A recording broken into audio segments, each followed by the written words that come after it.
What is the reason, or why do you clean seed? Well, the biggest reason is you've got to get the trash that's in it out of it, the garbage that's in it out. And that's what I call the trash.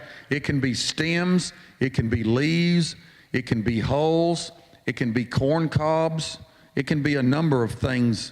Whatever's in there that isn't the seed that you want is considered trash or junk. You've got to get that out of there somehow or the other.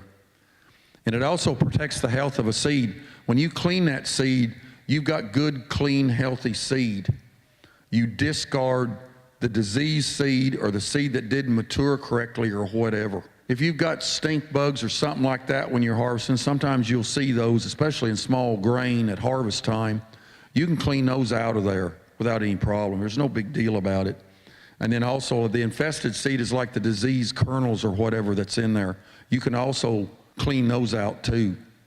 The harder you clean the seed, the better your sample's going to be and the better the germination's going to be when you do that. And removing moldy, dead, and non-germinating seeds, you don't want those in there because that will contaminate the rest of that lot and it will make the lot worse than what it already is. And once you get everything out and you've got clean seed, you've got good seed to deal with. This is a small seed cleaner. This can clean up to a few 100 pounds. I've cleaned actually more than that on one like this. This one's not cheap. It's a small version. You can put it in your garage and use it if you want to. Just set it up on a table and use it. It works with various screen sizes. You match the screens to whatever you're using. And Clipper is the one that makes this. And they're about $2,700, but $2,700 will last you a lifetime in this machine. It's made out of oak. And it does not, I've seen these little cleaners that's 100 years old, and they work just like the day that they were brand new. You can buy a used one anywhere from $500 to $1,000 and ready to go. So there's used ones available out there. You just got to know where to find them at because they are a little bit hard to find, but they work great. All right, disease seed. And this is some of the seed that come out of soybeans last year that I breed edamame soybeans. And this was some of the garbage, what I call garbage that come out of the seed when we cleaned it. I mean, it was horrible. Seed quality last year was not as good as it should have been because of the weather conditions. Weather plays your biggest important role on seed quality and seed germination. Always remember that.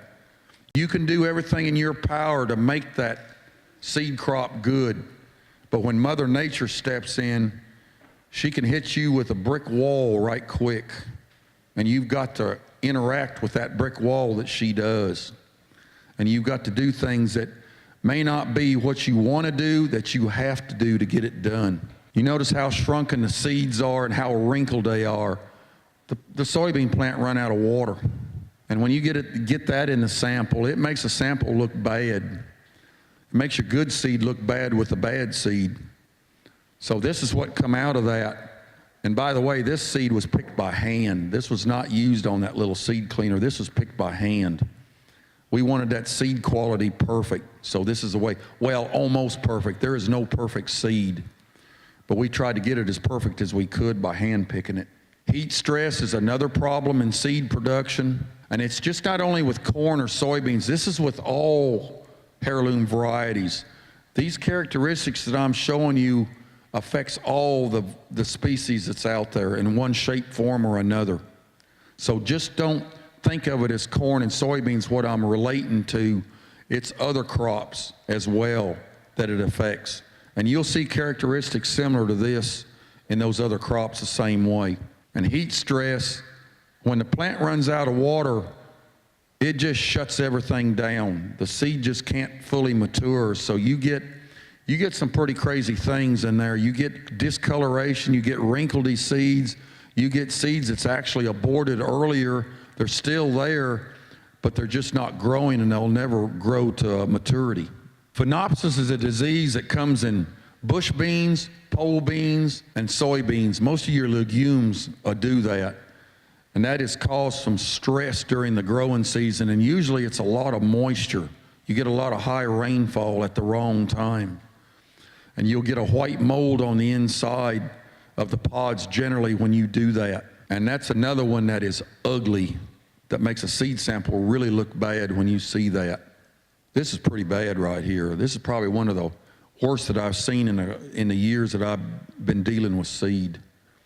Purple seed stain is a seed stain that really affects soybeans, but it can affect some of your bush and your pole beans, but not as near as much as soybeans though. And what it does, it looks like you took the soybean and dipped it in a seed stain that's purple. It colors it purple is what it does, and when it does, it deteriorates the seed quality of that seed.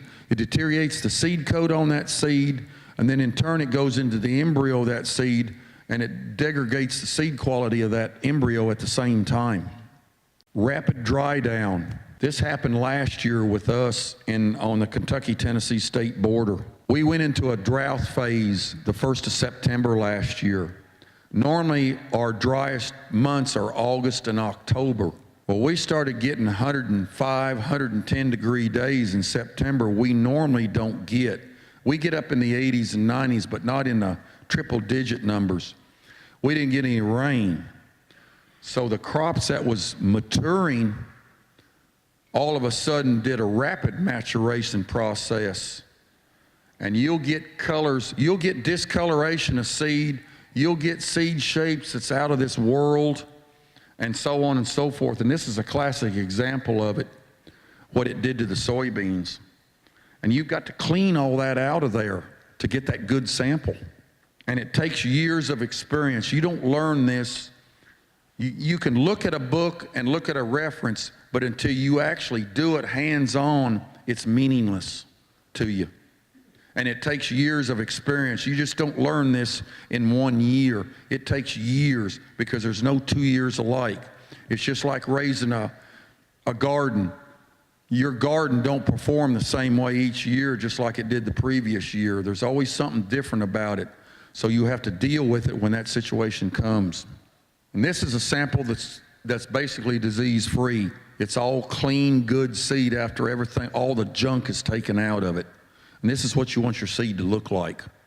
This particular soybean experimental right here germed 100%. Every seed germinated without any problem. This is another example. Dent corn on the left, sweet corn on the right. And these are hand-cleaned samples on these. And you notice how the seed looks. It looks healthy and everything, and that's what you want.